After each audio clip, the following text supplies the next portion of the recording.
ভাই দেখেন এই যে মরিচের আবাদ করছি মালয়েশিয়া, ঠিক আছে। তো মালয়েশিয়া মরিচের আবাদ করে ভাই আমার তো মনে হয় লাভ হয় নাই। এই যে ছোট ছোট মরিচ আইছে, আর এই যে এইটা মনে হয় দুইটা পাকিছে, ঠিক আছে। আর একটা জিনিস ভাই, একটু এদিকে আগা আসো, দেখাই। এই যে সব সুন্দর সুন্দর গাছও লাগাইছিলাম, কিন্তু ওগুলো আসলে ইয়ে যাচ্ছে। আর এটা হচ্ছে পেঁপে গাছ। সত্যি কথা বলতে, আর কচু গাছ। এই যে দেখতে পাইতেছেন, এই কচুগুলা কিন্তু আমরা আসলে খাই, ঠিক আছে। মানে মাসে একদিন বা এগুলো তুলে খাওয়া যায় বাংলাদেশের মতোই। আর এই যে দেখতে পাইতেছেন সুন্দর সুন্দর সিম আছে, দেখা তো একটু।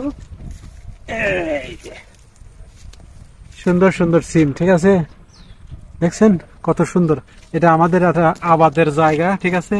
চেষ্টা করি মালয়েশিয়াতে পিছা একটু তো আবাদ করে, মানে আবাদ কি, মানে এদেশে এত পরিমাণ ফসল হয়